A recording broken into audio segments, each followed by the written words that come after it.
Hello, everybody. It's the Historical Gamer once again. You can call me Matt, and I'm joined here with the Strategy Wargamer. You can also call him Jean. How are you doing today, Jean?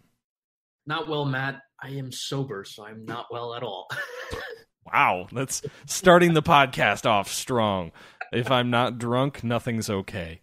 Yeah, we may need to talk about that. But with that being said, this is episode 23 of the Single Malt Strategy Podcast. It's been a little while since our last episode. I think it's been going on a month, actually a little over a month since our last episode. We've been pretty bad in 2018. We put one episode, no episodes in January, one episode in February, no episodes in March, one in April. So and now probably one here in May. So we're off to a rocky start in 2018, but we aim to improve on that and get back into the swing of things. A lot of interviews this year, so we're gonna get back on track. If not, probably do more than one per month.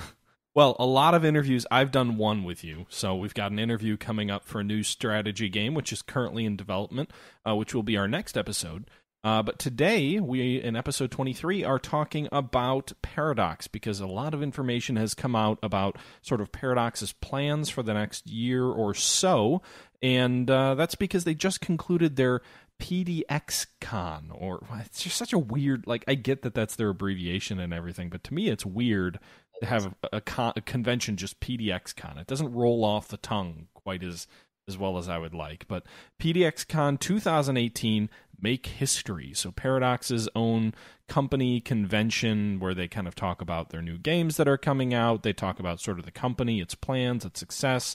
Now that they're a publicly traded company, I think they tie that with some financial announcements as well. But basically their version of one of the big conventions out west, like E3 or something like that, just specifically looking at Paradox and their games. And we learned a lot, and that's really what we're going to be focusing on this episode. But before we get to that, we might as well lead off with, what have you been playing lately, John?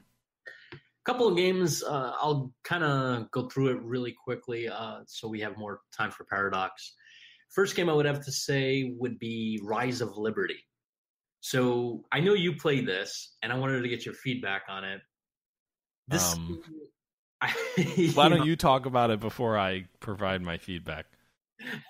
So basically, if I have to put this in a good way, a simple way to kind of put the game, it's Minecraft meets Battlefield during the American Revolution. Battlefield being the first-person shooter that kids play and stuff like that. So it's kind of set like that. It's Minecraft meets Battlefield during the American Revolution, and it's kind of cool because you could use horses, you can command cannons, you take spawn points, and they have numerous maps, which is really cool. It's good for a good 30-minute to 60-minute gameplay, just to kill time. I really like the game. It has some really good graphics. It's appealing in numerous factors. Just, it's not gonna... one cool thing I do like about this game I didn't mention is you can command entire platoons of redcoats or continental soldiers and go smashing into another player that you're, going up against. You can have these really mock Minecraft-looking battles, which is kind of cool. Yeah, when you said it was like Minecraft meets Battlefield, definitely more on the Minecraft side than on the Battlefield side.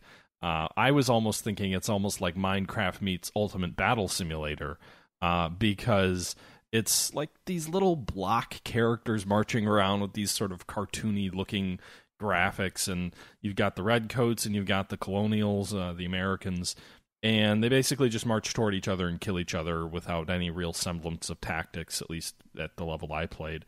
And you can make the armies huge, so that's kind of where the Ultimate Battle Simulator thing comes in. You can make it so that your computer can't even handle it with thousands of these guys going back and forth. And yeah, you're right. I've got 33 minutes in the game, and it felt like a lot more than that. But it is interesting for if it was free.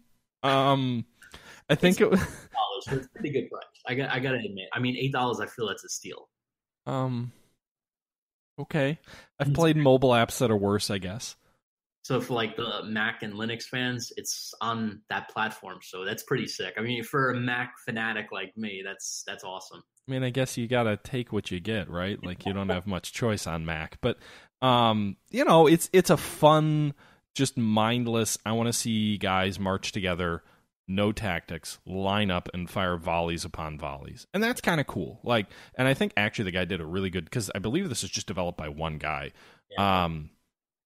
And he's going to school. Like I was trying to get him to go to do an interview, which we might do later in the year.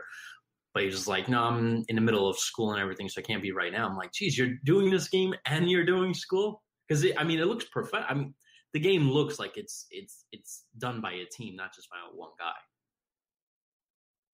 It looks very good for someone who's in school doing this on the side just for the fun of it. I will give him credit for that. I would not say it looks like a team put it.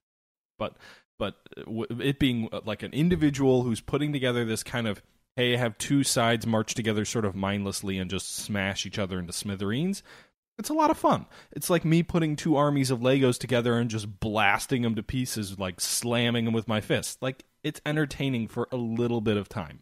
The one thing I really thought they did incredibly well was the sound effects. The sound effect of the flintlock muskets going off is just, that's awesome. And when you've got two lines of 500 soldiers on each side all volleying, like, that sounds really cool. But again, once you've done it a few times, it's kind of like, all right, ready for something else. I'm curious to see how the game develops. He's been releasing updates and kind of keeping it fresh, so we'll see how it kind of evolves.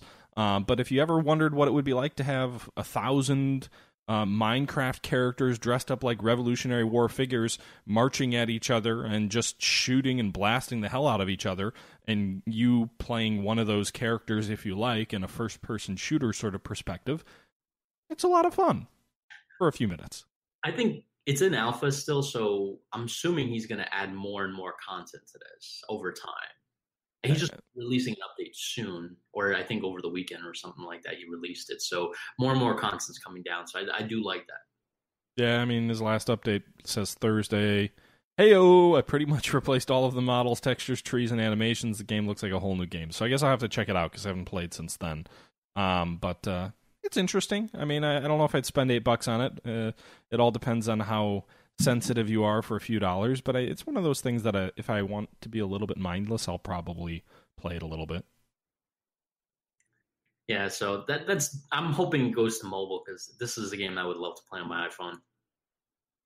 Yeah, I think it would fit. I think that would be an adequate... But again, the thing that I think is really cool with it is you can create these massive armies and just march them against... I think I created like 2,000 soldiers against each other or something like that. It was laggy as hell. My computer couldn't handle it. But theoretically, I think you can scale that up kind of to the limit. I got like 100 on the screen, and that was like borderline. Maybe it wasn't 2,000. Maybe it was 500 and 500. I don't remember exactly, but it was a lot of fucking troops. And I remember thinking, it looks awesome, because you've got like a free cam where you can zoom out and kind of go up and down the line and just watching them hammer each other with volleys. It was a lot of fun for a few minutes. I wonder if they add blood effects to that would kind of step it up a notch. I don't know. I'm not really looking for blood and gore, but I guess maybe. And just so as a refresher, we've been talking about this a little while. This game is called Rise of Liberty. And it is on Steam for those of you who are interested. But, you know, it's one of those things that I might watch a YouTube video of, but I probably wouldn't buy. But again, everybody, each to their own, I suppose. With that being said, playing anything else lately? I have one game that I have on the list.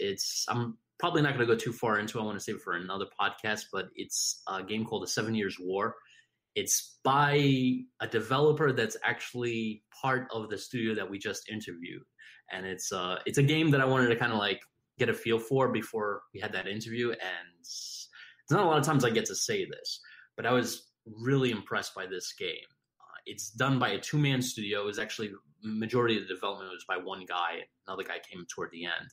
And it's really, I know you played it too, and I really enjoyed this game because for a lot of reasons. One, I love that you can assign, like you have in, like for example, I played the British in the 7 Years' War, and British have numerous divisions throughout like England and colonial.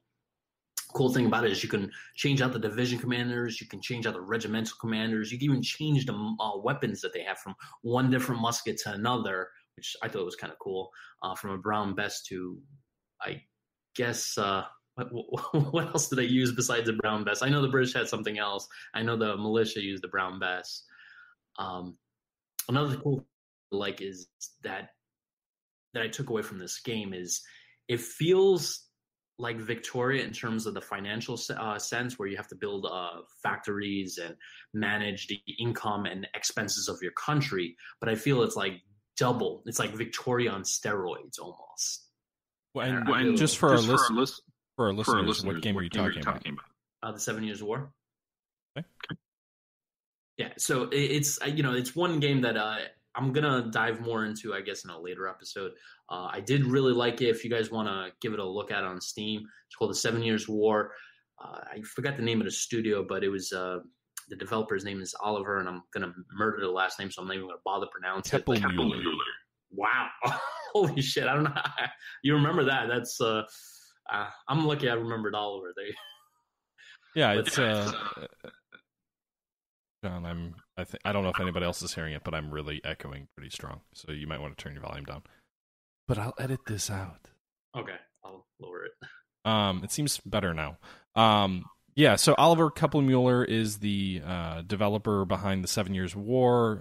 You mentioned he brought someone else in kind of halfway through developing the game. It's a really interesting game. It is on Steam, and we have an interview with them, which will be in our next podcast. Coming out, which looks at their upcoming game, and kind of we learn a little bit more about it. But I think you're absolutely right.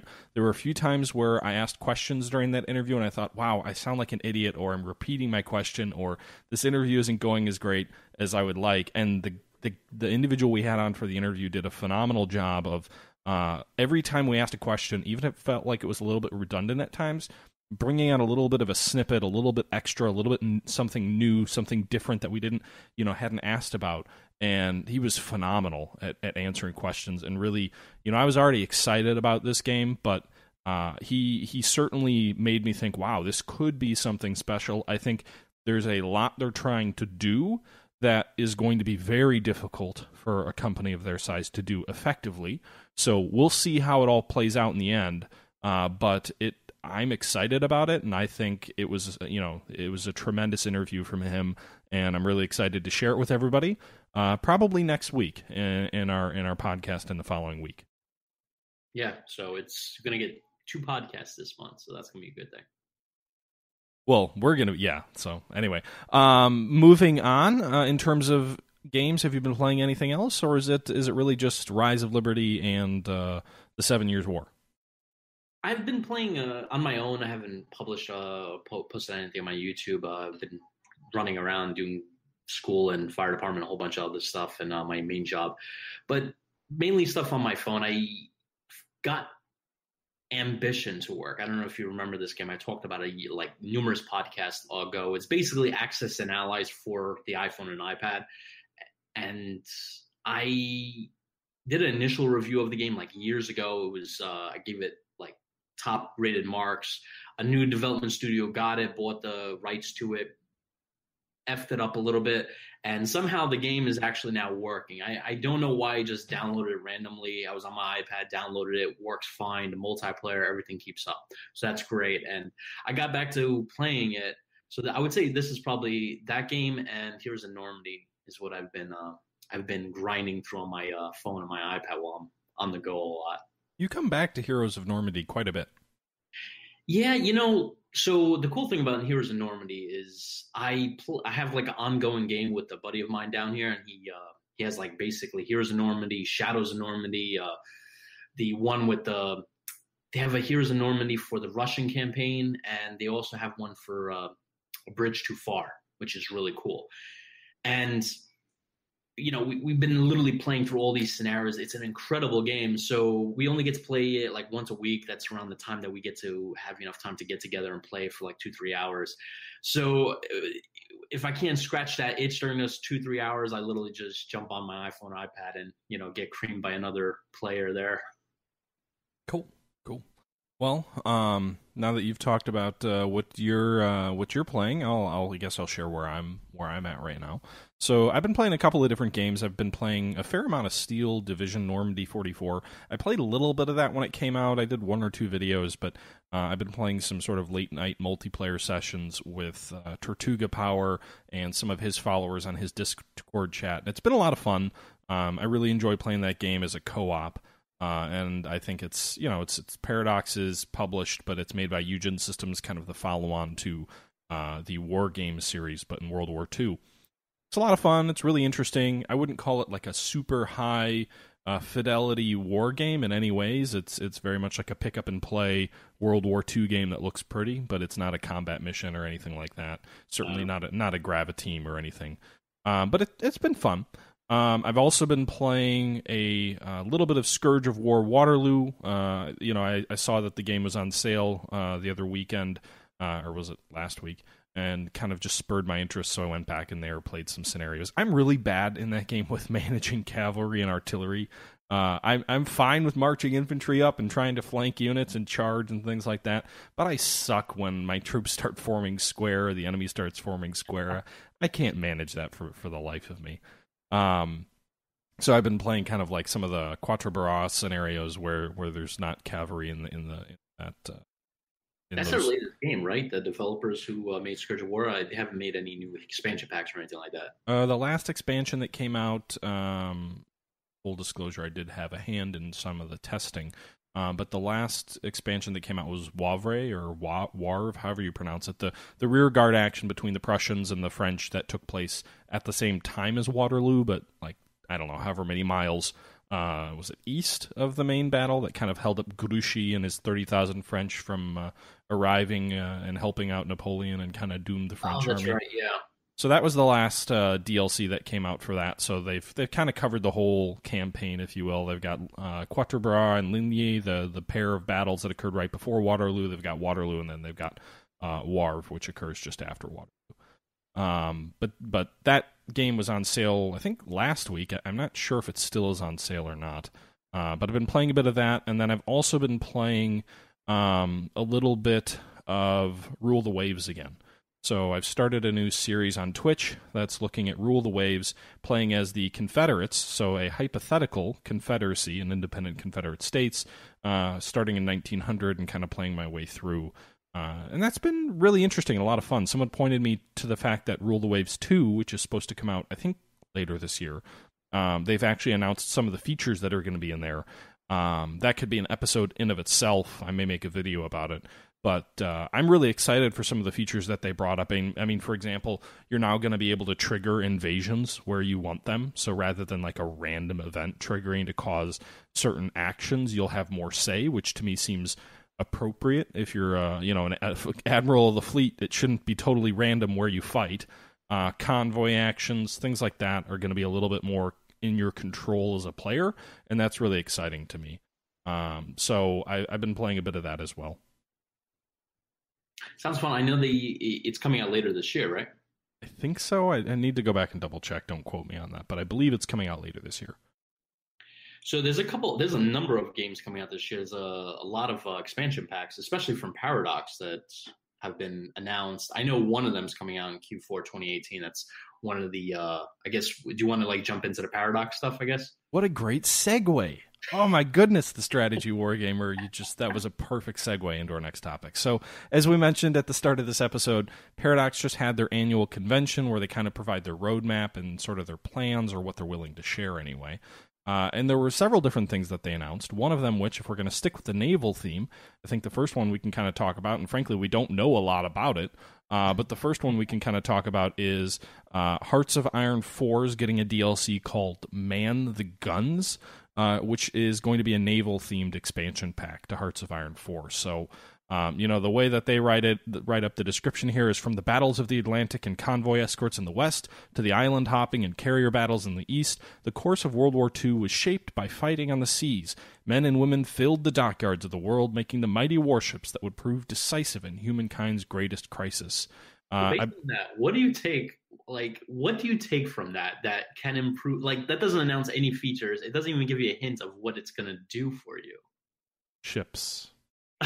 Which are already in the game.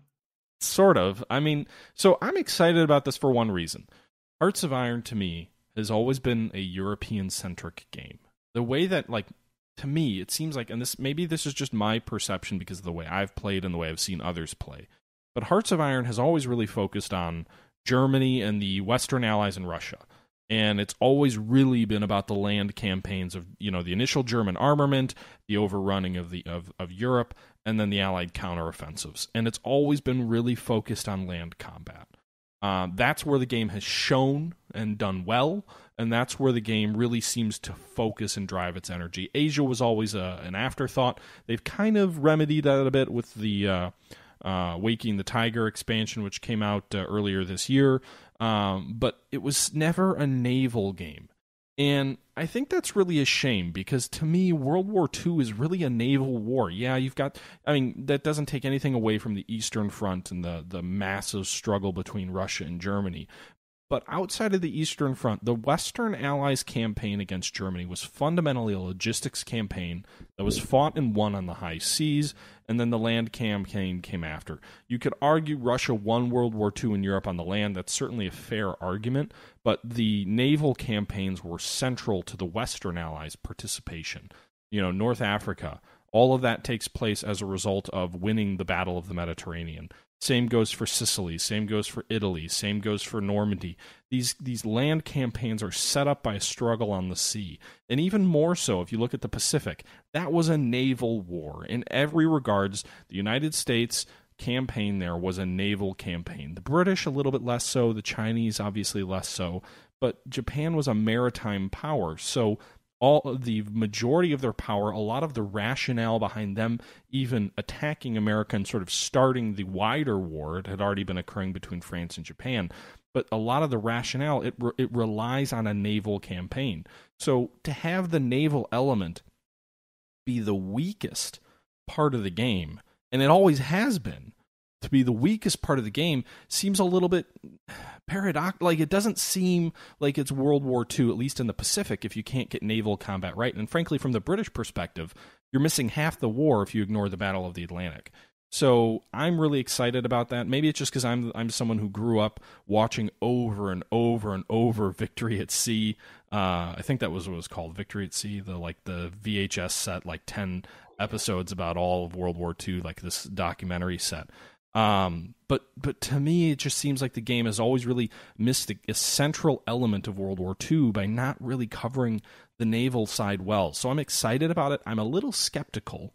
We don't know anything about it yet, really, other than the fact that it's coming. But I'm a little skeptical that they're actually going to be able to get this right. But I'm happy that they're, putting some attention to it and trying to make it something more important in the game. As a naval, I never build ships in Hearts of Iron. I never find a need to. I know there's naval battles or whatever. Maybe it's because I play Continental Powers, but you play Germany? I play a little bit as Germany. Plays Italy. My friend who's a big World in Flames fan. He's a fanatic of the the board game version. Germany always needs to have a navy in World War II. Whatever game you play, it needs to have a navy because you need to counter. You don't even have to use the navy; it could stay in docks, but you need to counter. You need to have it there to counter the English navy, because if you don't have a German navy there, the English can literally just sail their entire navy to deal with Italy and then Japan. And so by just having a present German navy there, you kind of force the English to kind of protect the homeland. So they have to have a fleet of sizable proportions to defend England to counter that German threat. Yeah, I guess I'm the kind of guy who would completely buy into Alfred Thayer Mahan's theories on the Navy being the most important element. I don't know, for whatever reason in the last few years, this soft spot has developed in me for the Navy, and I think it in these kind of games it often gets short shrift and kind of gets overlooked and kind of gets looked at as you kind of need it, but not really. It's not it's not the story that you're trying to tell. But to me, in Europe and certainly in the Pacific, the naval campaigns were absolutely central to being able to wage an effective campaign, and the powers that controlled the seas won the war. And in World War I, the power that controlled the sea won the war. And, without that naval control in either of those wars, I think you've got a big question mark on what would have happened. So it always seemed wrong to me that to have the game not really focus very much on the naval aspect. And I don't know if they'll do it well. It's a big question. I think it poses some serious challenges to the way that Hearts of Iron is made, but I'm excited to see them giving some attention to it. The thing about Hearts of Iron 4 that I really am not crazy about, I was playing it probably the last month or two, is the fact that with the Navy, like if you have I had the British home fleet, and I said, all right, I need you guys to defend these provinces, these naval lanes, whatever. So I set up like the eastern side and the English Channel. The only problem is every time I wanted to locate that fleet, I didn't know where it was. Like I'm looking at individual provinces. I'm like, where's this fleet? Is it out? Is it in the English Channel? I know they can't be everywhere at once. So they're somewhere, but it doesn't look like they're in a specific province. So I kind of have to like wonder in my head is like, maybe this is the answer to that, because a lot of people might have been complaining is like, hey, we tell our fleets to go here, but we don't know exactly where they are.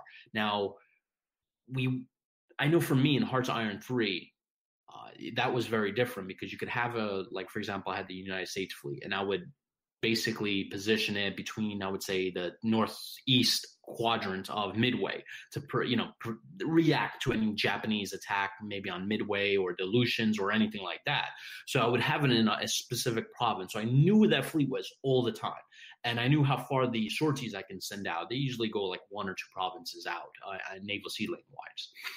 But in Hearts of Iron 4, I can't do that. Every time I try to find out where this fleet is, I remember I was sending a transport to Africa to reinforce the Africa army under the British. And the transports got intercepted by an Italian fleet. And the first thing in my head is like, okay, where's my British fleet? They were supposed to protect this. And I'm looking all over and I can't find them. And it just drove me nuts. So I guess I'm thinking man the guns, because one of the texts here is they say it's a naval themed expansion that brings you closer to swelling waves as you train and command large battle fleets. So, or smaller flotillas better designed for your coastal shoals. So from that little piece that I'm getting is I'm hoping they're going to give you more control over your battle fleets. It's not just click this patrol and click these sea lanes and we'll do the rest for you. I think they're starting to give individuals and specialized control over your fleets. I hope so. I mean, we'll see. What I will say is that I think the biggest problem with naval combat in Hearts of Iron today, naval combat is treated like land combat. And it's almost like I need to take this part of the ocean and seize this land and preserve this land for me, or I need to expand my front in the ocean and take this hex. And it doesn't reflect the reality of naval combat and the fluidity of where ships are. So I hope so. That's my hope. We'll see how it develops. To your point, I think you got to have more control. If you're going to have a naval themed expansion, presumably you're going to give players more control over their navies than they had before, right? If you don't, what are you doing? Yeah, and well, the one cool thing I do like that they're doing, because you mentioned this earlier, and they came out with Waking the Tiger. I think that's what it is. Yeah, Waking the Tiger, which I think had some naval sort of tweaks as well, but was really focused on China and Japan's campaign in China. So they had Waking the Tiger China earlier this year, and this expansion pack is actually scheduled for a Q4 2018 release, which is kind of impressive that they're devoting a lot of resources to bulking up Hearts of Iron 4. I'm kind of impressed by that. Well, I think, it's a given, right? Like, they've got a dedicated team that works on Hearts of Iron. I think they've got a dedicated team for EU4 and Crusader-Kings and all of their sort of stable of games that are currently out there and active. I've seen some speculation that maybe that's why we didn't get a Victoria 3 game announcement, because the developers and designers who sort of had a hand in Victoria 2 are assigned to some of these other projects, which aren't wrapping up yet, but more on that later. With that being said, I do want to point out that I think the coolest thing that I've heard all day is that we're currently live streaming this podcast on Twitch, and one of the comments in there was that someone who is currently watching or listening to the podcast, I asked for, they had mentioned a book that I should read on the naval campaign in World War II. I asked them to provide the link, and the response was, I am on a tractor haying right now. So they are currently watching or listening to us while they are, in the middle of a field somewhere in a tractor farming their land. So that is absolutely amazing. That is awesome. And that is the best thing to come out of this episode so far. Reminds me of those YouTube things where it says "Thug Life," and I got a pair of sunglasses come down, somebody's smoking. Tractor life. With that being said, speaking of these other games that have teams that are assigned to them, Paradox is basically, we're going to kind of go through the stable of what Paradox has announced, but they've more or less announced something for everything. Literally everything they have out, they announced there is an expansion coming or a brand new game coming. So I think the other one, and this one may be quick. I don't know how much you've played Europa-Universalis 4, but they did announce a new DLC for Europa-Universalis 4. Dahram, I think is how you pronounce it. And it's a... You're good at that. What? I'm speaking with confidence. I'm sure we'll get a comment somewhere that's like, "You fucking idiot, you pronounced it wrong." But anyway, this DLC, Dahrama, is a new expansion for Paradox Development Studios' classic game about exploration and empire building in the early modern era. Dahram devotes its greatest attentions to the battles over the control of India's trade and territory. It also hopes to add more peacetime decisions to fill in those quiet moments when you're planning your next big push for power. So it appears to be an expansion that's focusing on India and sort of the conflicts between the great powers over India. It does mention that there are trade company investments, so it's going to provide a capability to upgrade and improve provinces tied to trade companies, so think of like the East India Company. There's a new government type, which is a Cossack government type. So apparently that's tied if you own the Cossack expansion. I don't really know. I guess it's just a new government type. There's an Indian mission tree, new Indian estates, so like Indian sort of governmental buildings and sort of investments. There is a Mughal culture bonus. That's cool. So, that's something new. Charter companies, upgraded trade centers, and much more. As well as some policy enhancements. So it's interesting that they're kind of expanding Hearts of Iron 4 to really focus on the struggle over India, which I think is appropriate. A lot of times we think of India today as just being this colony of the British Empire, but that's not really, that sells short the story of how it became that. And it sort of ignores the fact that, the French, the Portuguese, they all had fingers in India, especially during this time period that EU4 covers. So I think it's exciting that they're turning to look at India. I'll admit, EU4 is not a game that I've spent as much time on playing as I probably should. I've got several friends who are really into the game. I just have never really given it much of a chance. But I do think that's interesting that they're going to be giving India some love in this game, and I think it's appropriate. Again, knowing what I do about the history period that they're talking about in this game, that's certainly probably long overdue to giving it the emphasis it probably deserves. I play a lot of Europa-Universalis 4. It's one of my favorite games. I would say right now it's even better than it's more of a favorite than Hearts of Iron 4, mainly because I feel there's so much more you can do. There's a lot more detail and it's a lot more things I can do. The upgrades that you mentioned here, like I really love that the Mongol Empire can now assimilate and accommodate newly conquered cultures with ease, because obviously they did, which I think is going to be really cool. Charter companies, I do like this, that Europeans can buy a foothold into trade charter zones in Africa and Asia if they can find a prince that trusts them. I like that because, I feel like this game is kind of obviously it's adding more stuff to EU4, but it's adding more realistic elements. Like these things did happen back in the day, and they're adding it to the game, so it adds more complexity, more realism, more immersion to the game. And if I can add just a couple other things, they're adding a monsoon season, which is going to make moving ships a bitch, because moving ships now in EU4 is a pain in the ass, because you have the ships get damaged over time, especially if the weather's not well. And a monsoon, I'm assuming if I send 60 ships to deal with the French Navy, and all of a sudden during the monsoon season, I might lose a good number of them. But a couple other cool things that they added here is new uses for colonists in non-colonial development, which I think is awesome, because more usage for colonists is always good. And the last thing I like is scornful insults. If I can give like the middle finger to the King of England or the King of France, I think that's going to be pretty cool. I doubt it's going to be the middle finger, but anything would be good. Okay. Well, I mean, again, you know more about EU than I do. I think it's an interesting expansion. I think it's good to see their commitment to kind of continue this game. I know one of the criticisms that comes up with Paradox periodically is that, hey, they've got way too much DLC. It takes, you don't get the full game when it first comes out. The game costs like $300 by the end of it. But I think the thing we need to remember about that is what EU4 came out in, was it 2014? And I think Crusader-Kings came out in like 2012. So, I mean, these games have been out 6+ years, 4+ years, and they're still releasing new content. Like the massive amount of content that's around these games and the fact that they're still getting updated, like that doesn't happen. You don't get constant upgrades and enhancements to these games and make these games as full as they are unless you're monetizing those years in between. Because no game is going to have a sales cycle of 5 years if it's not being updated. And you're not going to update a game if you're not making money off of it.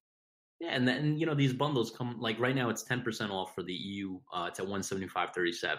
Or if you want to save a buck, wait till Christmas, because you know what they're going to do? They're going to reduce it by like 30 or 40%. You can get it yourself for $100 or something like that. Maybe it's a bad comparison, but you look at something like Warfare Sims Command Modern Air Naval Operations, and the base game there is like $80. So like if you're talking $130 for all the EU stuff, there's comparable games, I think, when you're talking about the level of content in it.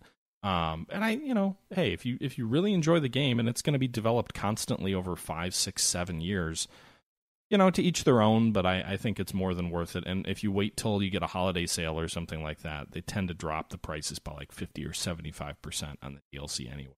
Plus, the game's very playable without the DLC, so it's not like you need it. You also got to like one of my buddies, me and him were bullshitting about this, and we were talking about how a lot of people look at a high price, like he just spends $100 and change for World in Flames for the collector's edition, and a lot of people say, well, that's a lot of money. You should, don't spend that much money on a leisure item and such and that. But we were discussing, and he mentioned a good point. When you spend something like $100 on EU4, $175, whatever it may be, right? And you're putting in 200, 300, 400 hours of gameplay on this game over the year or two, right? Or whatever amount of years. When you break it down, right, per hour, it's going to break down to $1.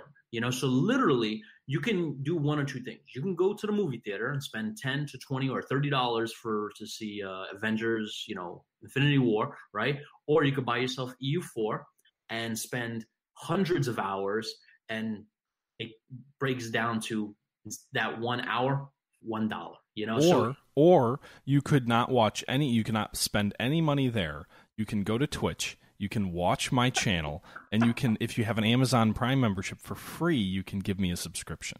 And then I get paid and you spend nothing. So if you have Amazon, I'm trolling. I'm just kidding. Anyway, oh yeah, that's a thing. But you're right. I mean, the only thing I would have is a counter to that is the hours per investment. Like, to me, that's a way people justify what they spend. But I don't think anyone needs to justify what they spend. Like, if this is worth it for you and you have the resources to spend the money, spend the money. If it's not worth it for you, don't spend the money. But don't get angry at a company for making money and trying to continue to support a game over 5+ years. That's my opinion. Everybody has their own opinion. Moving on. So Hearts of Iron 4, we've covered that. I don't think this is going to be a 5-hour podcast if we cover each game in as much detail. But kind of wrapping up the expansion talk, I think there was an expansion announced for Stellaris, but we're really going to focus on the historical titles today. I think the Stellaris expansion actually comes out in a couple of days. But Crusader-Kings 2, a game that has come out even further ago. It was released. Was that the one in 2013 or was that the one in 2012? Or was 2013? Hold on, I'm looking at Crusader. It's 2012. Jeez, man, 6 years old. And they're coming out with their 15th DLC. So maybe that's a little bit of justification for those who say there's a lot of DLC with Paradox games. That's fair. I thought there was only 146. I think I own like all of them too. And I, whatever. So Crusader Kings 2 Holy Fury is coming out in the launch date for this. I'm on their website. Release date is to be announced on their website. I don't know if Steam gives you any more. But baptism or war. In Holy Fury, pagan rulers who reform their religion instead of converting will have a chance to design the new reformed paganism, a religion of peace or one of war, blah, blah, blah. So what they're really looking at doing in Holy Fury is adding some additional features. I believe they're going to be overhauling the Crusader events, so the way that Crusades work, which is, Crusader Kings. You would think you might want to keep Crusades fresh. I generally play as like an Eastern Orthodox country, so I rarely do much in the way of crusading, but they're enhancing sort of the way that Crusades work. I think that's also part of a free patch that they're doing as well. Oh. They're going to be offering shattered or random worlds, which I think is really interesting and is one of the kind of things to keep the game. Yeah, so keep the game fresh by giving people the option of a fictional map of Europe where you start as a small realm fighting for space on a random map with historical analogs for great kingdoms of yore. So basically what they're saying is like, we're going to take a historical analog, a country that is similar to a real country, but we're going to plop it on a fake map, and that really makes things interesting to me because I'm not usually a fictional big fan. I play out of the park baseball, but I never play their fictional leagues because I think the history of real baseball is interesting. But if you've played Crusader Kings a million times and you're looking for something different, give me a custom map. Give me something that's new. Give me something that's fresh. And I think that's really an interesting idea, is to take these historical countries, but what if the geography was different? So I think that's really interesting, and it kind of gives more of a fantasy realm to the game than maybe reality. But I think it's, by this point in time, 15 expansions, and by all means, have at it. I think it's a pretty interesting idea. Additionally, there's sort of this Warrior Lodge thing, which I guess is allowing you to kind of, I don't really understand it. It says join a pagan warrior lodge and raid your way up the ranks. So I don't know if that's like being a Viking and kind of gaining more power based on your raids and how successful they are. Not really sure. They appear like an outcast and join a warrior lodge and coming back and trying to go at your own old people or something like that. Yeah, I don't really know. I don't know. Legendary bloodlines, so descendants of great. Sorry. No, this is something I really like. So yeah, the legendary bloodlines thing, where you could be how you call it, descendants of great warrior heroes that will have bonuses match the accomplishments of their forefathers, including historical bloodlines of Charlemagne, Genghis Khan. So that's gonna be kind of cool. This is like, if you have like the fifth great grandson of Genghis Khan, you're like walking around, it's like, yo, I'm the great grandson of Genghis Khan. Show me some respect, kind of thing. It would be kind of cool in the game. I think that's an interesting idea too, right? Because like part of building a legacy as a king or a ruler or whatnot does tie back to your bloodline. So the fact that they're giving that some attention and kind of fleshing that out a bit, like, yeah, if you were the son of Attila the Hun and you were in charge of the Huns, that might carry some more weight than if you're Joe Schmo who's put together a couple of tribes, right? That's true. Not that Attila has any bearing on Crusader Kings, just an example. It also looks like they're going to be enhancing some of the diplomatic options where you can sort of sway or antagonize your sort of neighbors, which is kind of interesting. I really like the coronation feature. The idea of kings and emperors needing clergy to come in and crown them, giving authenticity to your kingdom based on the fact that the church was willing to crown you as king. I wonder if you can't find clergy, does that mean like you're not viewed as a legitimate ruler? I think that's a really interesting idea. And some other enhancements around like new succession laws or what have you. I don't have a ton to add on this one. I don't know if you have any additional thoughts, Jean, around your excitement or lack thereof of this DLC? Believe it or not, with this I haven't played a lot of Crusader Kings 2, and that's mainly because it's at a time where like I'm not that crazy about, but the game is so complex, and so there's a lot of interest for me to get back into it. This expansion, based upon just these couple of additions to the game, gets me motivated. Just be like, you know what? As soon as it's been, I'm hitting it up and starting up. And I'm hoping to get, a couple of dozen hours into this game. Another cool thing that I like is there's going to be deeper gameplay for religious wars. So that's always a good thing. And one thing I think a lot of people have been asking for, lists of people you've killed. Wait, is that in? I didn't see that as a feature. Is that in there? Yeah, I think I found it on like one of the bottom parts here. I was going through it. Yeah, it's on and much more lists of people you killed. So Well, wow. Well, I'm all about butchering my own soldiers. I hope it keeps track of my own troops who I killed. yeah, so people were like, I killed 55 guys. And they're like, okay, I guess that gets you that gains you cred among the international community. I guess. In any event, that's interesting. So I think that kind of wraps up the DLC talk. So we talked about the new DLC for Crusader Kings 2, Europa-Universalis 4, and Hearts of Iron. Again, still RSS DLC, but we don't really, frankly, we're already 40 plus minutes into this thing. We don't have time to touch on that. So we'll kind of maybe save that for another discussion. But I wonder if you could talk about sort of, I think, the biggest announcement out of PDXCON. And no, it's not the game that we're going to be talking about at the end of all of this. They're big. But the biggest, I don't know if it's the biggest announcement, but certainly it's a bit of a surprise. They announced that they're working on multiple projects that kind of bring them into a new industry, if you will. I wonder if you wanted to talk about that a bit, John. Yes, the hype that they have made that many of us have projected and guessed what it was. And I posted a video and I was just like, you know what? I went through all their teasers and I said, you know what? No, not that one, John. I'm talking about the B and the G. The BG? Board games. Oh, the board games. Yeah. You were going to spoil the last segment of this podcast. You were going to jump right ahead. You were like, no. We're going right for the big reveal. Not that it's a reveal for anyone listening. Yeah. All right. So the board games, believe it or not, they've announced that they're bringing a whole slew of titles to board games, and they're going to make it a lot of my friends who play board games, they're going to go crazy over this because they're board game fanatics.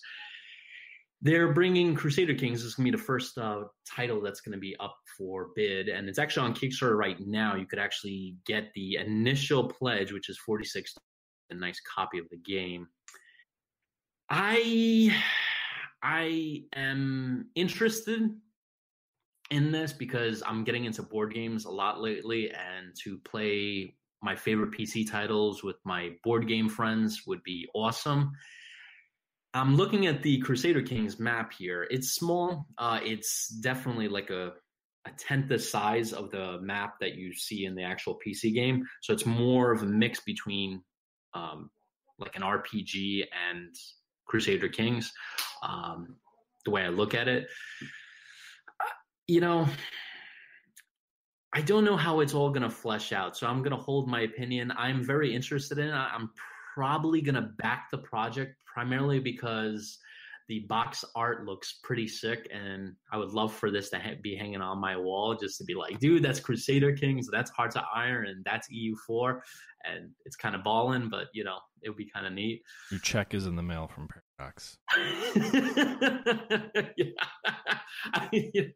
I don't know. It's something I'm probably going to get. I know we talked about it a little bit before the podcast began about it's a Kickstarter, and this is kind of unusual for Paradox to do.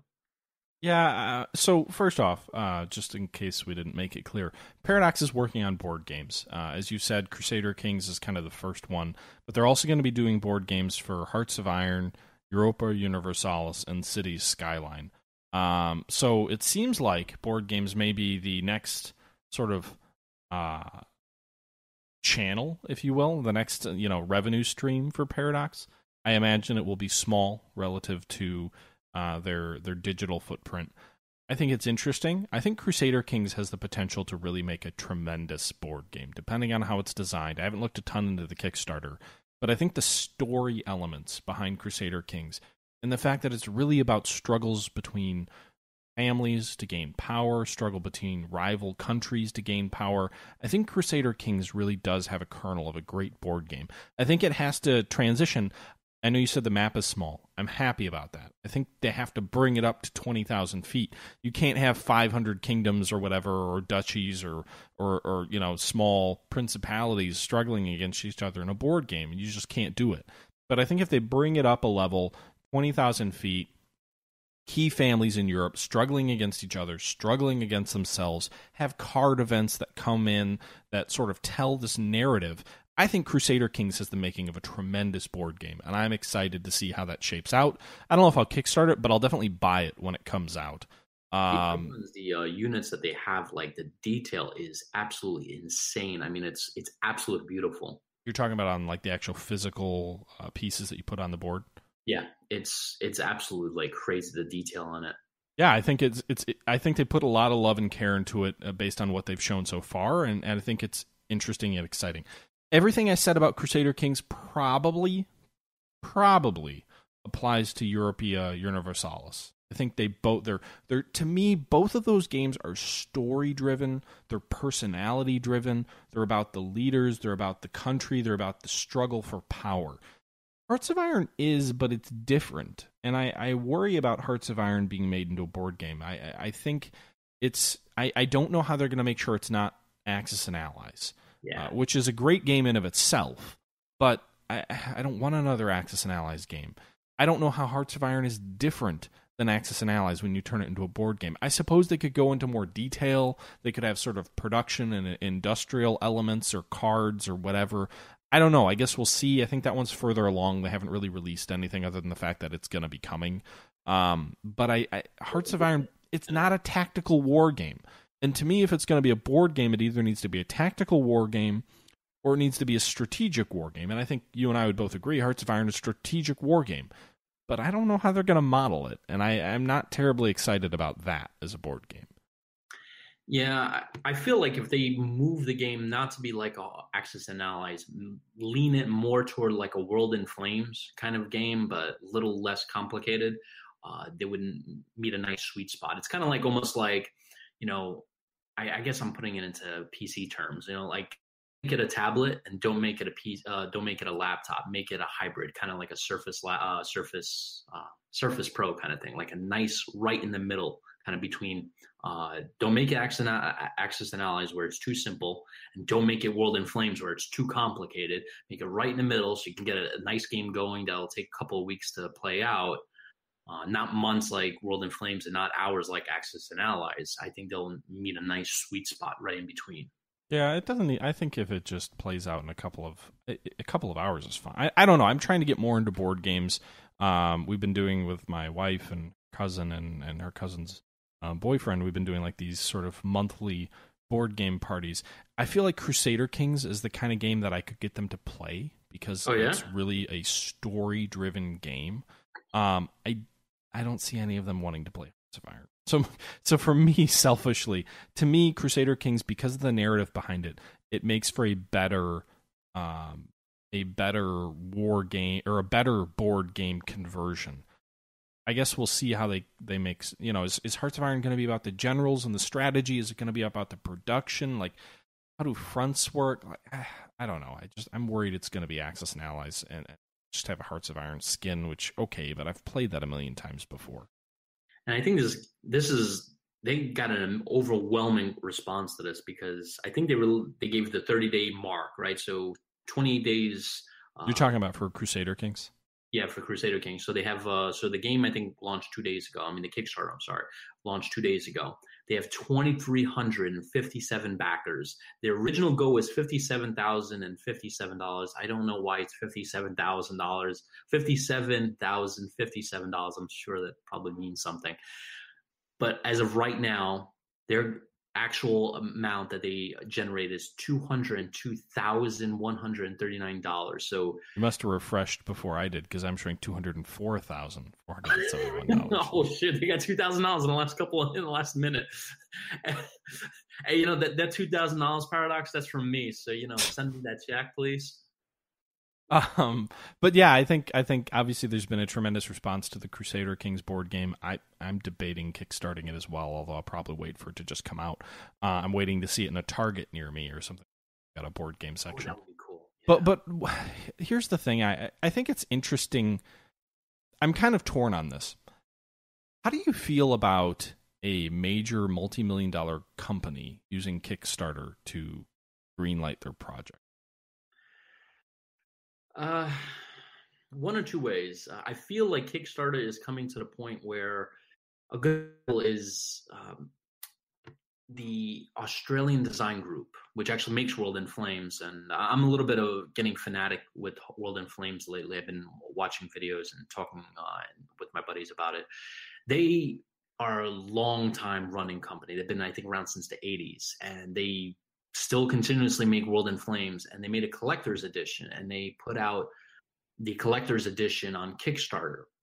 And there's a lot of board game companies I know that are in really good financial, financial whatever system. They're in good financial status right now, and they're using like Kickstarter to fund a lot of their projects.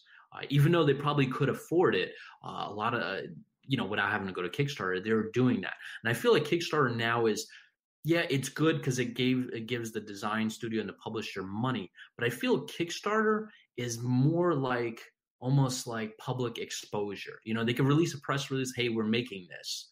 But Kickstarter is like, hey, by the way, we're Kickstartering this thing. And it's a way to kind of get fans involved in the project, to get, look, I don't want to wait until you guys release this. I want to become part of it now. I want to support the game right now, and I want to get like specific, like special kind of bonuses, whether it be additional figures, a map, a signed copy from the developer. I feel like Kickstarter is a way for fanatic fans, dedicated fans to say, look, I'm going to buy this in stores, but I want more. I want to pledge more money because I want more from this. And I think it's a really good platform because, like, Gettysburg the Tide Turns, when it was announced to go on Kickstarter in, I think, 2014 or 2013. Where's the board game on that, by the way?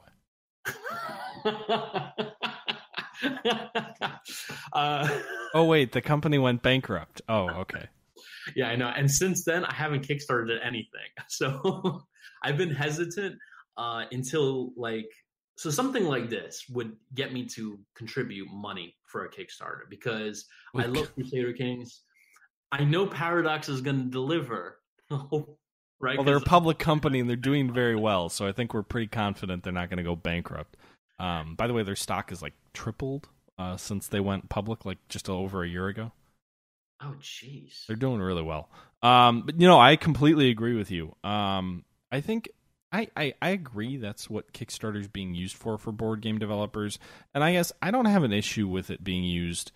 So there's Kickstarter, but there's also, I think it's a GMT Games where they've got like a P500 campaign basically where you can pre-order a game, which is it's kind of like kickstarting a game, but basically what they do is they take pre-orders, and once they get to a certain number of copies, then the game will actually be made. And the logic there for board game developers is, hey, most board game companies, they're doing really well. There's been a revelation in board gaming in the last few years, a renaissance in wargaming, specifically board games, where they're doing really well as a whole. But one of the ways that they justify releasing a game is gauging interest. So by having these people put money down, it allows them, and it's not like Kickstarter where you put the money down and then it basically assures that once you hit a certain amount, then the game will get made and you'll get a copy. And what it does for the developers is printing board games isn't exactly cheap, right? Like there's a lot of ink, there's hard stock sort of components that go to it. If you get like 5 orders for your game, you're going to lose money just making those 5 copies. So what this does is these campaigns allow these developers to ensure that they're at least breaking even or probably making a little bit of money before they actually go to print the game. Now, Kickstarter is a little bit different in that you're putting your money down, whatever happens. But to me, it's kind of like, is that what Paradox is doing? Are they really trying to understand, are people interested? We want to make sure that it makes sense for us, because if we print 10 games, if we print 10 copies of this thing, it's not worth our time, and frankly, we're going to lose money on it. If we at least guarantee a certain amount of orders, then it confirms to us it makes sense to do, and I think at least in Crusader-Kings' perspective, in like 2 days, they've quadrupled their target. But to me, it seems a little bit odd because, like, if you're a small independent board game developer, it makes sense to say, I don't want to spend a ton of money printing 100 copies and I might only sell 20 of them. To me, it's a little bit different when you're talking about like a multi-million-dollar corporation, basically asking for donations from their fans to make a product. Like, I don't know. It just seems like it's kind of being a little bit misused. My counter to that, and where I'm less sort of opposed to it, is the fact that they're not doing anything stupid like a lot of Kickstarters will do, where they're like, "Oh, give me $1,000 and I'll let you hang out with me for a weekend." Like, they've got 3 price tiers, and they're all basically like within the range of what you would spend on a board game. So at least in that sense, I think Paradox is doing right. They're basically, the way they're operating it, to me, it's like, all right, we're just trying to make sure that this makes sense for us to do business wise. But the concept of Kickstarter, a little bit leery. The way they're executing it, I think, is fine. And I think one other cool thing that they have for this is they have like stretch goals, and I think that's one big thing that Paradox is using, so they can kind of gauge how much production, how much resources to divert from the company to this project, because they have like seven stretch goals, and they made all 6. They made 6 out of 7 of them. The next one is Archbishop miniatures, and they have Library Marshal, Court Physician miniatures. They got all this stuff. So I think it's a really good thing for any company to do, because it kind of, like you were saying, it gauges the interest. And if you only have a certain amount of resources for the company, you say, all right, this is a risk. How much resources do we put? Do we take people out of our current projects and devote them to this one? And what if we do that? We'll have to push back the release date to all the other projects. And what if this board game comes out and it tanks, and we would just lose all that development time? For them to do a Kickstarter, they're like, wow, all right, so we almost have $250,000 of interest. Let's assign a couple more guys to this, because the stretch goals are getting locked down, and they can develop more time for it, and they can see how many more the public interest for it. So I think this is a good idea they're doing. And I know for me, Paradox, I am going to put some money down on this. Even though I don't play Crusader-Kings a lot, I would love to have this to bring over my friends and be like, look, we're knocking this game out tonight. I think you convinced me. I think I might Kickstarter now too. Yeah. Paradox, you can make the checkout to Matt, the historical gamer. But yeah, no, I think it's interesting that they're moving into the board game space. I think for some of their games, it makes a lot of sense. I guess we'll see how it all plays out. With that being said, this is, I know we had said before in our conversation between each other, hey, let's try and keep it to an hour. Well, we're at an hour. I don't know if we should start wrapping it up, or if we should start talking about the big reveal, the game that you were so excited about, and I think are still thrilled is coming. And that is this. I'm playing the music from the trailer of this game, which I think is absolutely epic, and I'm really excited about.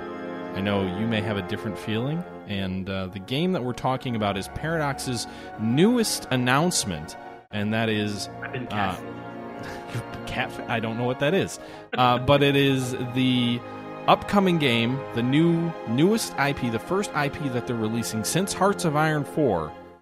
It is Rome Imperator, or Imperator Rome. The upcoming game for Paradox Development Studios is it's a new IP. I guess sort of. I mean, they did Rome years ago, literally a decade ago. But this new project is coming out next year, and it looks at the Roman Republic. It seems to be focusing on the early days of the Roman Republic, the rise of the Republic, and I'm excited. But why don't you talk a little about it? So starting off, so as everybody's probably, if you've been following the blogs and everybody, the rumor was it was going to be Victoria 3. Even though Paradox Day is not going to be Victoria 3, everybody thought it was going to be, because I had all this great hints about it. And the announcement came out on Saturday that it was Imperator Rome, which I think I was mentioning to you. I was not looking forward to...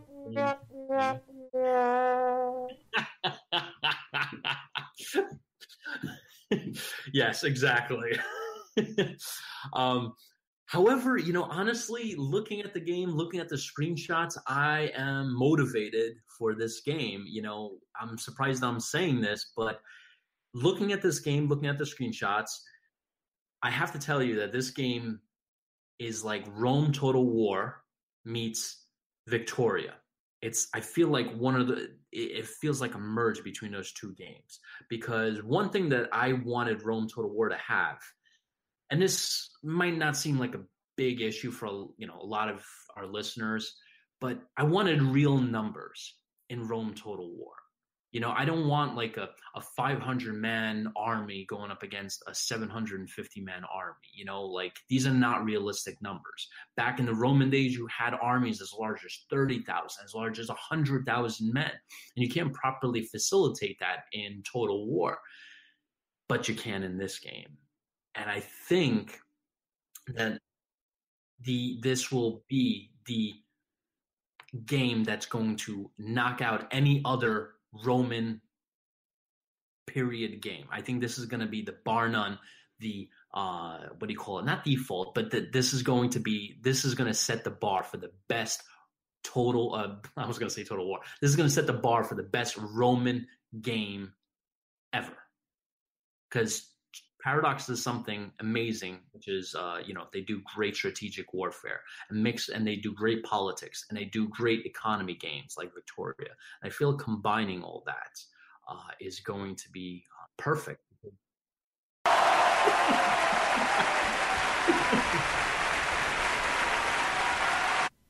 hope that these are not copyrighted. I have no idea.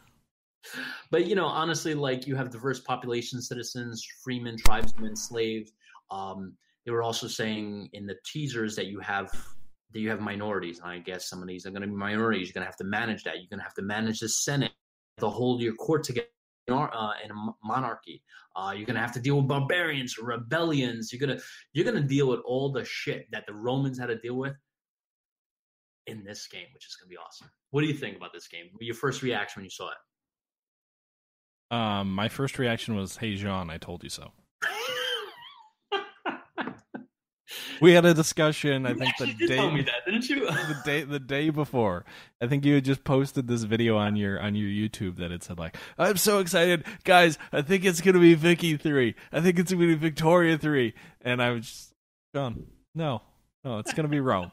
It's gonna be Rome. I'm telling you. Look at these teasers they're providing. They're talking about like mages or whatever. MK Ultra. We might have tested this guy. Telepathic. No. I was just like, yeah, called it. I by the way, I was not. The hints they gave, like it was kind of like, all right, religion's important, but it's not the most important thing. Was it like mages or some kind of like religious person or whatever that wasn't really prominent in Victorian times, more medieval or early Roman times? Like these people play a role. Like it was like a lot of the hints were like, all right, I could see it being Rome, and I could not see it being Victoria. So, my first reaction might have been like, "Hey, Jean, told you so." Drop the mic. Boom. And then I watched your video, and you were like, "No, it's not Victoria 3." And I was, yeah. I did the Rolling Stones intro. You can't always get what you want. Yeah, I thought you were gonna have a minor meltdown on that one. The what? I thought you were gonna have a minor meltdown. You kind of did. I mean, maybe it's therapeutic releasing a video, being like, "Guys, no, it's Rome."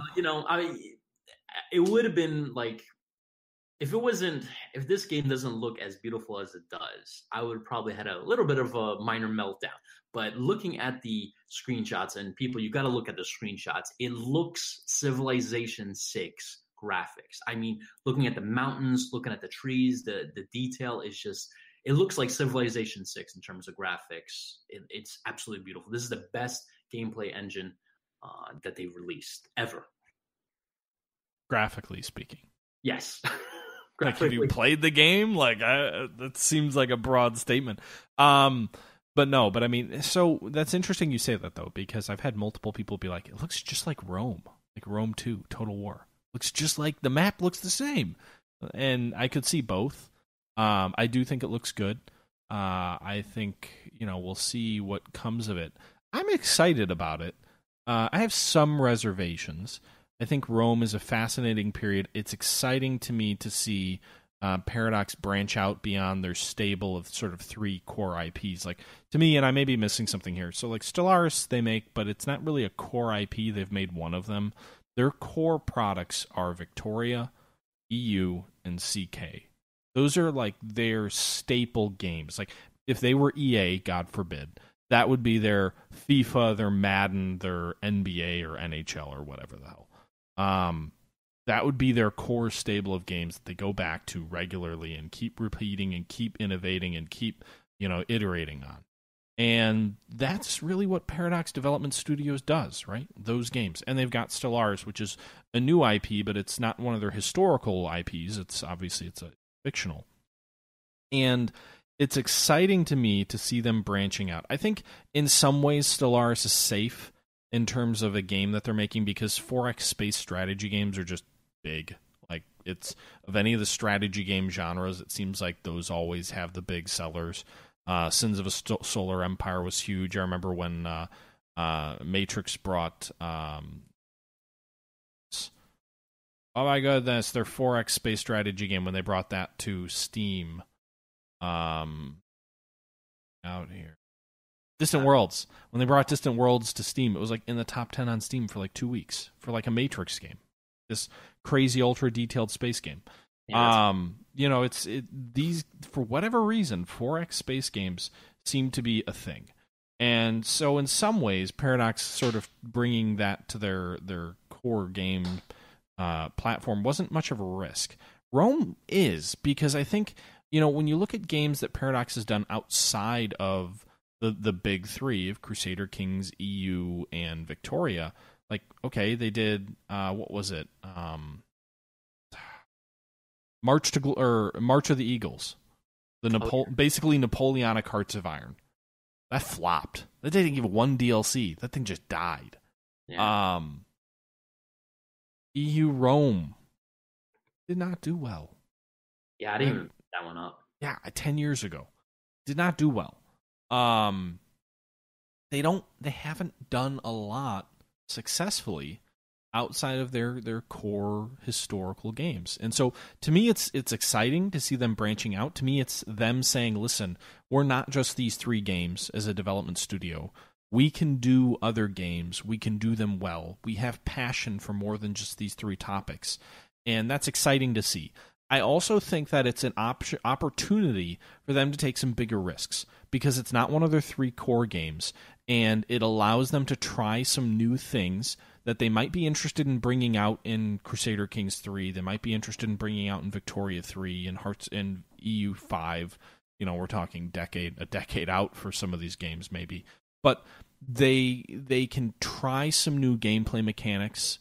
They can try some new ideas. They can make some enhancements to their engines or maybe roll out a new one. And they can do it with a little bit less risk. Because if it fails at the end of the day, it's not one of the 3 cash cows of their company. If it succeeds, it allows them maybe to open up a new IP, a new cash cow, a new thing to really, bring them a little bit more diversity in the topics and games that they cover. But if it fails, it's not the end of the world. If they brought out a Victoria 3 that was innovative and new and different, and it failed miserably and just wasn't well executed, that would be not catastrophic, but that would be a big hit to them as a company. Yeah, if they do it with a game that no one's, played in 10 years, who really cares? But basically, you can't mess up Victoria 3. It's just basically see what works in Victoria 2, what everybody's passionate about, make the graphics better, improve the gameplay a little bit, and you have a successful product. This is definitely a risk for them. Right, but you're not talking... So what you're basically saying is reskin the game, improve the performance, and put the same game out. That's what you're just saying right there. That's literally what you just said is just, iPhone 6, iPhone 7. Just, honestly, enhance a few things. It's the same thing. Like you have evolutionary. Every year is going to be evolutionary. You're once in a blue, you'll have a revolutionary product. Every year after that is going to be evolutionary, and once in a blue, you'll get another revolutionary thing that'll leap you forward. And technology and other things do that. And Victoria 3 is not going to be, if they had done it, it was not going to be revolutionary. Maybe the one after that where they design a new engine where a new type of capability is able to be implemented, and then they mix that with Victoria, that'll be a revolution. Like, wow, we didn't think that you can play, make this game any better because this one individual feature in this engine is just making it incredible. I think what would have been awesome, like you were saying, I this is a risk. Imperator Rome is a risk, and it's very brave of them to do this. A safer risk that would have yielded a guaranteed revenue stream and guaranteed, like the whole community going crazy, would have been to either do a Victoria 3 or an East versus West. I mean, there's a huge, massive community in Paradox that are like clamoring for a Cold War era or modern day era Hearts of Iron type game. And they did originally have East versus West, which they canceled toward the end of their production. But there were so many people, we're talking thousands of people, like, look, we want this game, make it. And it would have been a lesser risk because you have all these people saying, you were making this game, we were crazy about it, please release it. And then they were like at the end, yeah, it doesn't meet our, the engine's old, we're just not going through with it. And I feel like you were saying, Imperator Rome needs to, I think it's going to be the best Rome war game set in that era.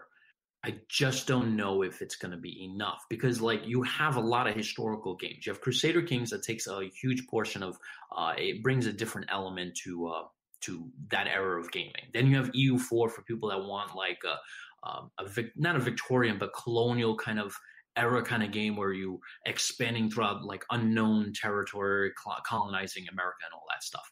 Then you have Victoria, where everything is colonized, but you have like these little squabbles. You have like, these nice little wars where you have like Texan independence. You have the American Civil War, World War I, and such. And then you have Hearts of Iron that takes it to the semi-modern era. And the only thing that's missing out of that entire lineup is like, hey, take it to the modern era. And I feel like Rome... Or the ancient era. But I feel like we already have a lot of these ancient games. We already have a lot of these games that are set in that time period. Crusader-Kings is like borderline. It's not exactly Rome, but forgive me if I'm mistaken, but a lot of people that, were watching that, what is that thing on HBO with all the, weird guys dressed up and that hot girl with the blonde hair? God of War, no. You know which one I'm talking about? I do, but I'm not going to say it based on that description. With the dragon and the God, I think it's called God of War, right? That's a video game, buddy. Which one? That's a video game. No, it's Game of Thrones. Game of Thrones. So honestly, like the weird guys with the swords and the hot girl. Oh yeah, that one. You gotta admit, she's very attractive from that show. Anyway, I only seen one episode, but she was the highlight of it. But they moving on. Crusader Kings, and they based it on that mod, and it's made a lot of money from what you mentioned a couple of nights ago, that it made a lot of money from that. So I feel like we have a game for all these eras, and I feel like we're just missing a modern day era game. I don't know if their games are well suited to today. I think, I don't know. I think that's a discussion for another day. I'm excited about it because what it does is something that no game that I've ever played can do. And it can bring a story-driven game. If this is more Crusader Kings or EU than Hearts of Iron, I think it can be really special. Because you're right, we've got a fair amount of games about Rome. I don't have a lot of good games about Rome. There is Rome Total War, which, let's face it, the strategic element of Rome Total War is all about enabling you to build big armies and conquer lots of territory. Not about the politics. They can claim all these enhancements all they want. That game's core strength is its combat. It's about warfare. You've got Hegemony, which is a strategy game that looks at Rome. A more narrow focus. The grand strategy element isn't there to the same extent. To me, the few times I've played it, it's felt more operational than anything. But it's not about the politics. It's not about the personalities. It's not about Brutus. It's not about Caesar. It's about the battles. And that's what Total War has always been. It's about the battles. And they're enhancing, reportedly, some capabilities in that way. They're allowing you to set certain tactics so that you can, have your armies follow certain approaches. I think they're going to have to beef up the combat a little bit to really make Rome shine, because at the end of the day, the Roman Empire conquered a lot of territory. But if it becomes about the personalities in Republic and Rome, those constant struggles back and forth, the backstabbing, if they make this game about the personalities and the politics of the Roman Republic during its rise, this could be something special. This could be something that we've never seen. Because Rome Total War's diplomacy just sucks. Oh, yeah. And every other game about Rome just sucks. Ageod's game is not about the politics. You know, there are no Roman games that excel about Roman politics. And if there's one thing that Paradox has done exceptionally well in Crusader-Kings, and to a slightly lesser extent, if they've done one thing well and made that their core strength, it's family management, just relationship management, and building a story around individuals as you try and put your side forward. And I think that's where this game could be really special. And I hope that's what they do with it. But I'm excited, and I think this could be something very different, and I think it's a game I'm going to play the hell out of. So I understand, there's other things Paradox could do. There are other things certain people might have preferred. But I think this is a rich period of history that, frankly, doesn't get as much attention as it probably deserves. Maybe the modern era doesn't either. But if you're telling the story of individuals and you're telling the story of the rise of Rome, I think you could really do something fantastic with Paradox's style. And I can't wait to play it. Yeah, and I agree with you. I mean, I think this is going to be an incredible game. I do feel, I completely agree with you that Paradox has nailed diplomacy as well as family management, this and that. I do think that if they incorporate that into this game, it's going to be incredible. And they will, right? Because it's Paradox. That's what they do. Yeah. And they would have to work on screwing this up. They're naturally going to make this game incredible, because the only way they can't not make it incredible is they're going to have to intentionally screw this up, which they won't. I do like that. I do love the UI. Like you were saying before, it does provide like a Rome Total War kind of feel, but it's generic, because it's that's the way Rome looked like. Everything is. I do like that. That there are real numbers behind this game. I mentioned this before, but I do really like, on the top left, it has 65,544 people. I'm assuming that's for the province of Neapolis, right? Or at least for maybe the kingdom of, or one of the families of Rome, or whatever, or one of the kingdoms of Rome. I do like there's actual real numbers. I don't think I've ever played any game where, you have actual troop and actual population density for actual Roman game. So I think that's going to be really awesome. I do like that huge feature. So I do think this is going to be the best Rome game. But in terms of the modern era, I know I keep going back to this, but you think about it, we do have Total War, right? And it's not going to be as good as this. Obviously, this is going to be on top. But we do have Rome Total War, and it does. It's not. I'll let you get back to your point. It's not about good or bad. They do different things intentionally, and that's fine. Yeah, and the family aspect, and as well as growing your kingdom and relationships, it's going to add a huge facet to it. I just keep thinking is Paradox can make a great modern day game, and I feel like with everything going on nowadays, like Rome is done. It's in the history books. The book is closed, right? I do feel there's a lot of stuff that's going on, especially in like American politics, a lot of stuff that's going on right now that a lot of people would be interested to see how it plays out. Like, for example, the Iraq invasion in 2003, right?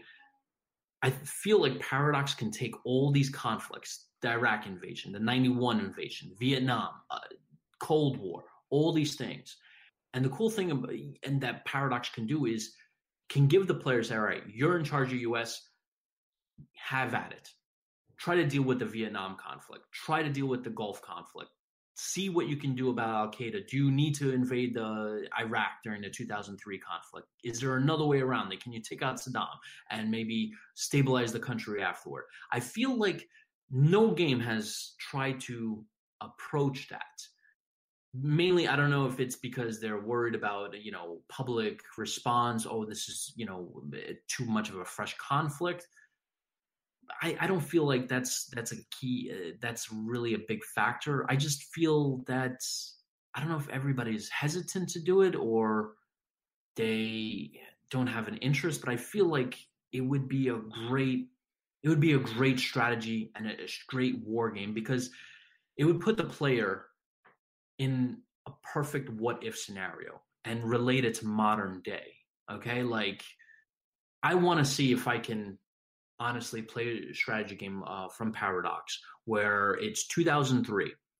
I've given the ultimatum to Saddam. Do I really need to invade? Can I use airstrikes? I feel like these are questions that would be really interesting to answer. And I feel like, honestly, there's tons of Rome games. I understand there's critical aspects that Paradox is bringing into it, but a lot of it's been done, and I feel like nothing has been done modern day. Like I can't even. I think besides Superpower, which came out in the early 2000s, I think that's the last strategic / tactical modern day game that has been released. So if I look at Steam and I look at Rome, search Rome. So there's the Age-Odd game, which is really more of a battlefield game.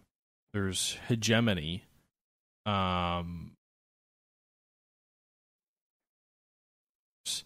Chariot game. There's Rush on Rome, which I don't know what the hell this thing is.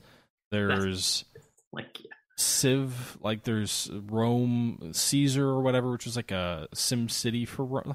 There's really not that many games on Rome. I think you're overselling how many there are out there. There's a lot of Grand Ages Rome Gold. That's 2010. Rome 2 Empire Divided. I mean, it just expands. Yeah, that's Rome Total War 3. I mean, it just goes on and on. But I guarantee if you put in like a modern day strategy game in Steam, I've got 2 for you already. Have you played Supreme Ruler Cold War? I did. It's okay, but it's not there. It's. What about Realpolitik? I think I've played that. Why does that sound familiar? We talked about it in an episode. Yes, I did. I'm just saying there are modern day games out there. I think you're selling Rome a little bit short, and I think Realpolitik, and then there's that Superpower, and then there's like 3 or 4 of them and they're all not really well done. Versus the Roman games, which a lot of them are really, really good. Like you were saying, the Age-Odd game is good, and Rome 2 Total War is a good game. Obviously when it came out, it wasn't the best, but there are a lot of Rome games. I feel like Rome has been done to death, just like World War II has been done to death. There's certain aspects, like a great thing, like a lot of people love about Victoria is there's not a lot of strategic games about that time frame. That's why a lot of people go passionate about it. It's like, yes, I would love to play the Mexican-American War. I would love to play the Texan-American War. Texas-Mexican War. There's and Napoleonic, strategic wise. Arms Race, the Cold War, Crisis in the Kremlin. There's another one that just came out about playing as like East Germany during the fall of the Berlin Wall. I think there's more than you give credit for. Now, to your point, maybe it's fine. Maybe you want a Paradox game for it. Okay, I think Paradox's system is better suited for ancient or distant time frames than it is suited for modern day. Because East versus West did it right. Like East versus West looked perfect. It was they had some really cool things in that game where you can update ships. Like I have SX class carriers after World War II. I can update certain parts of the ship over time, kind of like the USS Intrepid. Over the years they started adding split deck, all these things. They added really cool things to this game. So I don't know.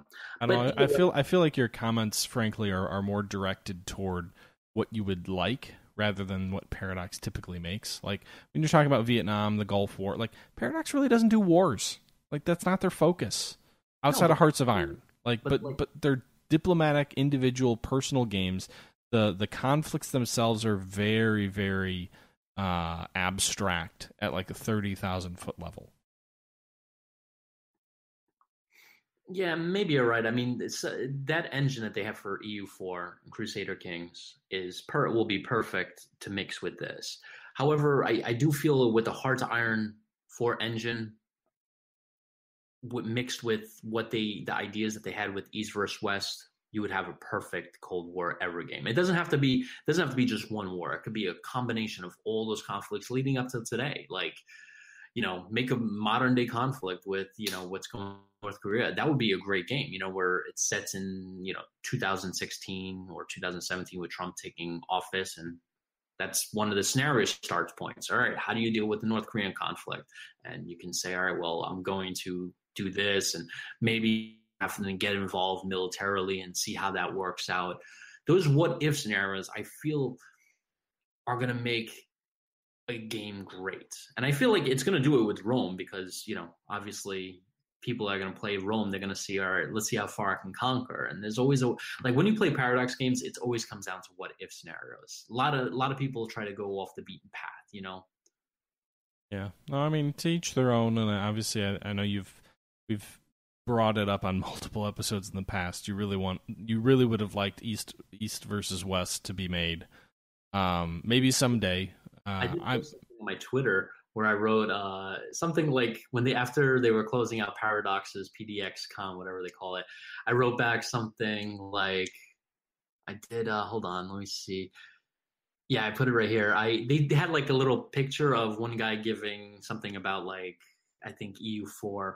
So I photoshopped it and I put like East versus West and I said, dreams can come true. They can happen to you. Oh, God. And I didn't expect any of them to respond back to it, but some of the developers actually wrote like on it, liked it on Twitter. So I'm kind of, taking that as a sign. It's like, yeah, we know what you like. You never know what might come down the road, kind of thing like that. Oh, boy. I just can't wait for the day. East versus West 2030 confirmed. And if that happens, I'm doing a block party. Everybody's invited. Liquor's on the house. Wow. I'm gonna hold you to that. Damn right. I will set up the whole block. I'll get Led Zeppelin to come down, play all night. Jesus Christ, dude, you need to chill on the commitments there. These are going to be in the public record forever, or as long as Apple exists. But anyway, so you're a little lukewarm on Rome. I'm excited about Rome. But I guess we'll see what happens. I think that kind of wraps up Paradox's announcements. So we've got Imperator Rome, which is sort of the big announcement. I know they had a fantasy game as well, but we've been talking for over an hour and a half, so we don't really have time to talk about that. But from a historical perspective, I think that wraps it up.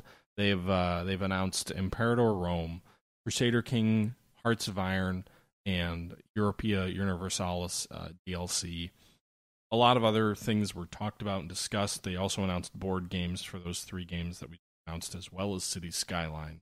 There's a lot going on with Paradox, a lot of updates, a lot that we're excited about. Hopefully, feel free, obviously, to share your own thoughts about this podcast. Jean will bankrupt himself the moment that East versus West is announced. He will spend so much money celebrating that he will not actually be able to afford the game itself. It will be a Greek tragedy that will be written about. Apple and Microsoft stock, just click it all out. Yeah, it will be one of those tragedies that whatever the next generation's Shakespeare will write about. I do have to say one thing about the Imperator Rome. There's something I read here. It says generals can turn against you, taking their armies with them. That's cool. Yeah, I mean, I think it gets to that story element of Rome. This idea of generals' armies being more loyal to them than they are to the state, these personal armies, which was very much the reality of Republican Rome, especially during the sort of the fall of Rome. I know we didn't really talk about the features that they announced with Rome. I think it's really interesting. Seems to be they're going to be really focusing on the earlier period of the Republic, maybe to the later period. I will be disappointed if they don't have DLC that brings it into the Empire. I'm far more interested in Rome from like 100 AD through to the fall than I am really the Republican period. But I think this game could really do well, and I wouldn't be surprised to see them kind of do a Crusader Kings approach. I think when Crusader Kings originally came out, it started in like 1000 something AD, but now it's all the way as far forward as like 600 AD. So I think they've got a lot of room they can play with. They can expand it further into the fall of Rome, maybe linking it up with CK2. They could expand it into the past, into sort of the glory days of the Greek states as well. I think the challenge is there in any of those movements. There are vast periods of time in there where things are relatively calm. But, it's not just about Rome, right? Like, these games are never just about the one country that might be on the title. It's going to be about Macedon. It's going to be about the successor states of Alexander the Great. It may even be about Alexander the Great's rise. I think they said it was going to be starting in 304 BC, which... trying to remember, I think that was a little bit after Alexander's death, but certainly during the period of the successor states of the Greek states, it's not just going to be about Rome. And the mini-map goes all the way to the beginning of China too, so all of India is in there, Iraq, all that. I know they mentioned India. Yeah, I guess I didn't know exactly how far it went.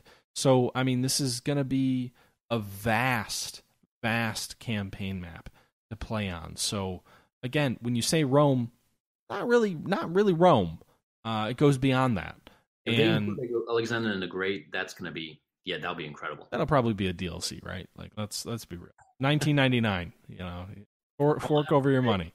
Paradox, take my money. Just take my money. Just take it. Oh, I'm sure.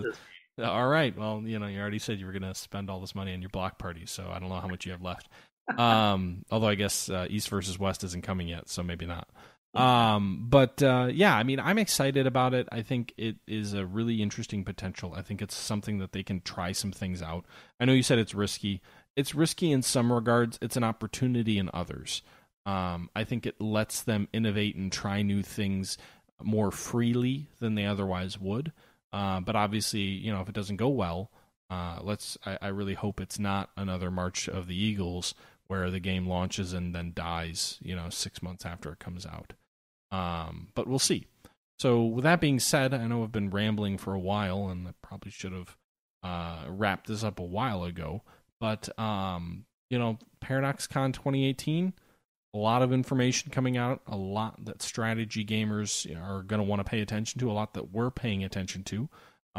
Some mixed reactions with our own group about the Rome announcement. But overall, I think it's a hell of a lot that's coming out that Paradox is working on.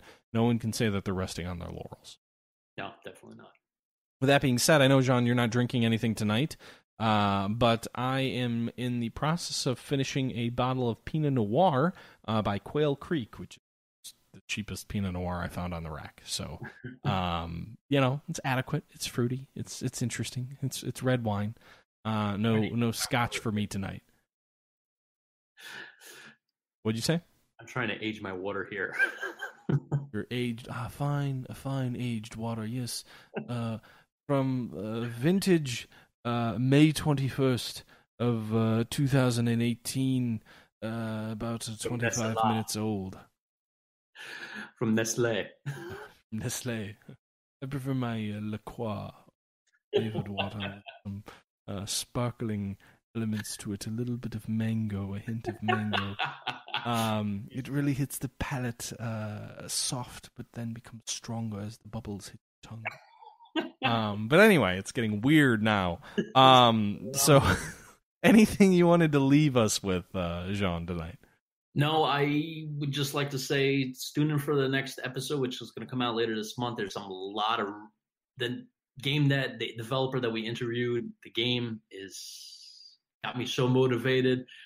So I am, it kind of like satisfied my East versus West urge for a while. So like the heartbreak that I took is kind of being alleviated. So I'm good now after this interview, but unfortunately, we're going to have to wait a little bit for that too. So, So I'm really excited. I think it's a great episode that we have coming up, a great interview, and I want to thank you for getting the developer that we have for the interview. Not sure where you get east versus west. Maybe north versus south. You may have your directions mixed up on the compass. But that'll be for another time. So until next time, this is the Historical Gamer. You can call me Matt, saying thanks for watching. Jean, you want to send us out? See you guys next time. Peace out. So happy about it, John. Send an episode. I don't have a drink. I need a drink. All right. Well, we're still recording, so that's going to be in. Oh, damn. I don't have a drink. I need a drink. As much beer and alcohol as you can send me. All right. Well, I'm going to end it now.